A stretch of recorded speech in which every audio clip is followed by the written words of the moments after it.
Hey, Hey. what's going on in here? What are you Why was your friend over here? She was just Visiting? She don't never come over here in the middle of the day. What are you talking about? You were showing her your bruises, weren't you? Why would I do that? Why are you lying to me? I'm sorry. Why are you lying to me? Because you want to embarrass me in front of everybody. You know I can go back to jail for that? I don't want you to go to jail. You don't want me to go back? You just calm down, honey, stuff. You going around showing everybody your bruises. You gonna get me sent back into the pen. I ain't going back in. I'm tired of your stuff.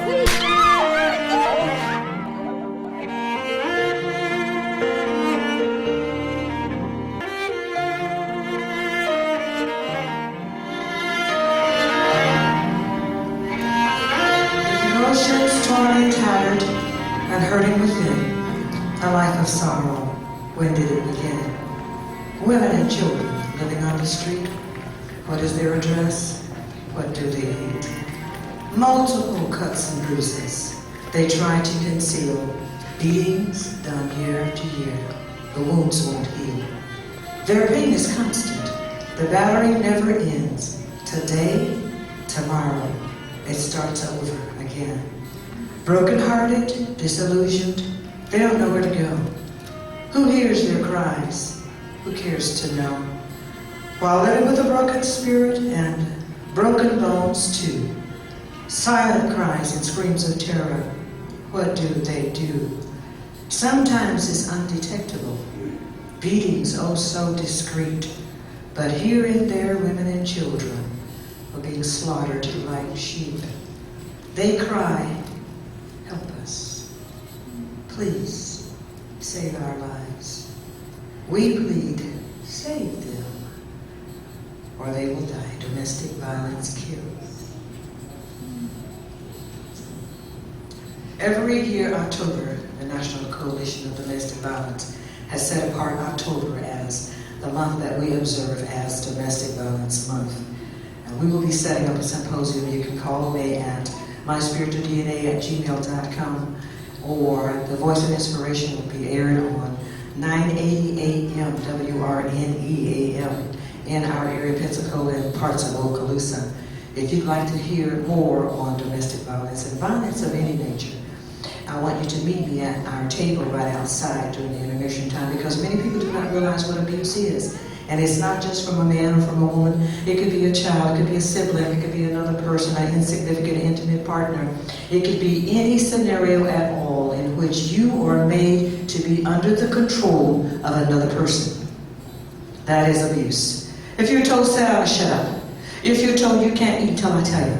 If you say you won't go to the bathroom until I tell you to get up. If you were told those things, if you were said you can't go outside, if you said sit there until I tell you to move, if you were told I'll slap you in the mouth if you don't get quiet, that is abuse.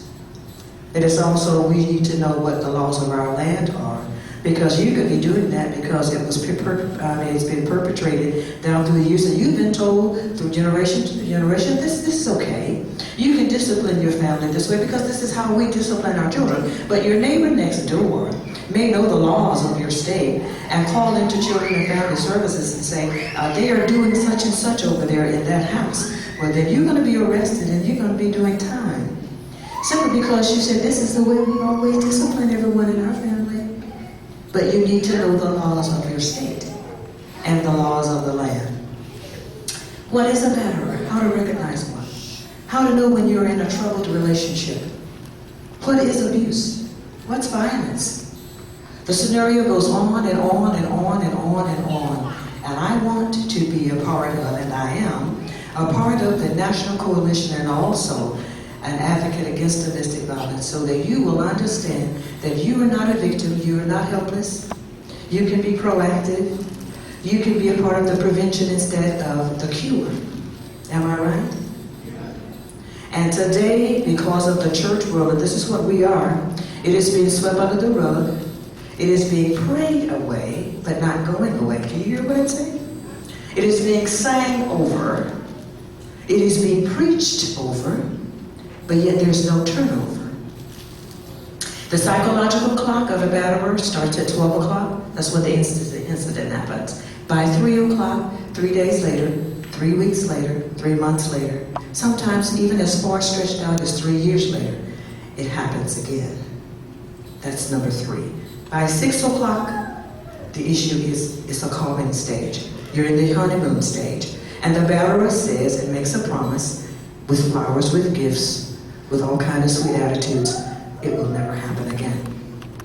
Then by 9 o'clock, the triggers inside the psyche of the batterer, as I said, not just men, it's grandmama, it's aunts, it's brothers, it's cousins, it's everybody who feels like they may have a right to strike you or to withhold you in some form to make you be under their control.